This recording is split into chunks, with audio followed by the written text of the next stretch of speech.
ആറ്റിങ്ങൽ ചിറയൻകീഴ് മണ്ഡലങ്ങളിലെ തീരമേഖലയും ന്യൂനപക്ഷ സമുദായങ്ങളും എങ്ങനെയാണോ വോട്ട് ചെയ്യാൻ തീരുമാനിച്ചിരിക്കുന്നത്, അവരുടെ മനസ്സ് എങ്ങനെയാണോ അതിനനുകൂലമായി ആയിരിക്കും. വിശേഷങ്ങളിലേക്കൊക്കെ വരാം. ഇപ്പോൾ കുഞ്ഞാലിക്കുട്ടി മാധ്യമങ്ങളെ കാണുകയാണ്. അതിലേക്ക് ഉണ്ടാക്കാൻ ആരെ കൊണ്ടും സാധിക്കുകയില്ല. അത് ഇൻടാക്റ്റ് ആണ് എന്നാണ് ഈ വിജയം കാണിക്കുന്നത്.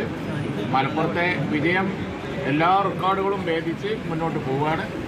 അതേപോലെ തന്നെ പൊന്നാനിയാണ് കഥകൾ മെനഞ്ഞിരുന്നത്. കഥകൾ എന്താണെന്നൊന്നും ഇപ്പോൾ ഞാൻ പറയേണ്ട കാര്യമില്ല.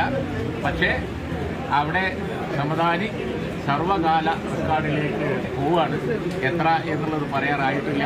ഇത് കാണിക്കുന്നത് അതുപോലെ വടകരയിലെ വിജയം ഞങ്ങൾക്ക് അഭിമാനമുണ്ട്. കണ്ണൂരിലെ വിജയം, കാസർഗോഡിലെ വിജയം, ഈവൻ വയനാട്ടിലെ വലിയ വിജയം, പാലക്കാട്, എല്ലാം കേരളത്തിൽ മുഴുവൻ. അവസാനം കോഴിക്കോട് പറയേണ്ടത് തന്നെയാണ്, എടുത്തു പറയേണ്ടതാണ് കോഴിക്കോട്. അവിടെ ജാതി മത വ്യത്യാസമില്ലാതെ ഒറ്റ കാര്യം ഇന്ത്യൻ യൂണിയൻ മുസ്ലിം ലീഗ് നോക്കുള്ളൂ.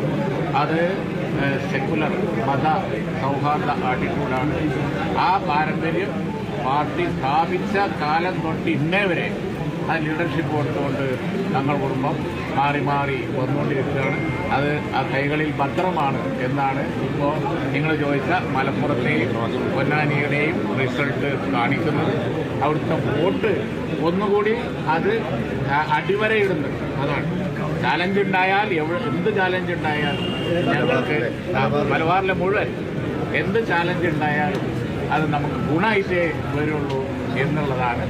പൊന്നാനിയിൽ നേരിട്ട് ഞങ്ങൾ ചാലഞ്ച് ചെയ്തിരിക്കുകയായിരുന്നല്ലോ. പൊന്നാനി പല പരീക്ഷണങ്ങളും നടന്നിട്ടുണ്ട്. ബഷീർ സാഹിബ് പ്രത്യേക പരീക്ഷണങ്ങൾ നേരിട്ടുണ്ട്. സമുദായ പ്രത്യേക പരീക്ഷണം ചിലപ്പോൾ നേരിട്ടു. എന്ത് പരീക്ഷണമായാലും ഒരു ബുദ്ധിമുട്ടും അതുപോലുള്ള കാര്യങ്ങളും നടക്കാൻ പോകുന്നില്ല.